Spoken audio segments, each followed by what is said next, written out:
Here in Secaucus, I bring you an exclusive interview with the Speaker of the New Jersey State Assembly, Vincent Prieto. As the freeholder race is heating up in Hudson County, the Speaker, who is also the chair of the Hudson County Democrat Organization, explained why he's backing one of the candidates instead of the incumbent. The current freeholder and the chairman of the chosen freeholders, Jose Muñoz, has been there for a while. He's been a very loyal Democrat for many, many years, though. What really contributed to Ms. Rodriguez getting your endorsement and that of the HCDO? Yeah, what we do, and this has been something that has been historically done here, we take input, and I get to name the line, but I take input from the current mayors and the mayors from those districts. As you saw, those mayors from that district endorsed Caridad Rodriguez, that I've known for a very long time. She was a colleague of mine in the Assembly. She was, she's a current commissioner in West New York, and has been worked in municipal government for a long time. So that was their choice, their pick, and in discussions with me, I went with what the mayors of that district wanted, and that's what we have. So that's going to be the candidate for the HCDO line. In the last year, we know what freeholder Muñoz has been involved with in terms of the recent trial with West New York Mayor Felix Roca, his acquittal subsequently, but we know that his name came up frequently during the trial.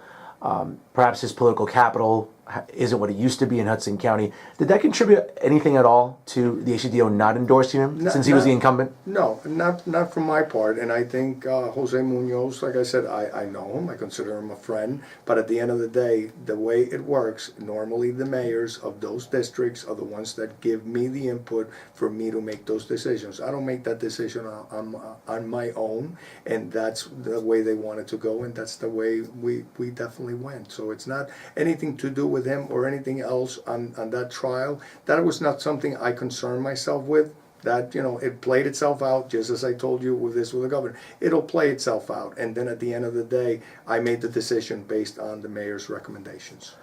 Mr. Speaker, just to be clear, I mean, obviously we know sort of the friction that existed between Mayor Roca and Freeholder Muñoz due to the trial. What really contributed, do you think, in terms of the other mayors, though? Again, they're not in West New York. Obviously, they're the nearby mayors in the district, though. What really do you feel, or if you can elaborate at least, that had them not, pretty much jumping off board with Freeholder Muñoz and then jumping to a new candidate? What do you think contributed to that? Well, listen, I don't work in hypotheticals, and that would be a question that I guess you would need to ask those mayors. Like I said, for me, it was the input I took from them and which way they wanted, who their candidate was going to be. So like I tell you, I don't like to work in hypotheticals. I work in realistic. And that was their recommendation, and that's where we are today with Caridad Rodriguez as the HCDO candidate for freeholder. Thank you so much for watching. For more programming, please go to HudsonCountyTV.com. I'm Fernando Uribe, coming to you from Secaucus. And as always, stay classy, everyone.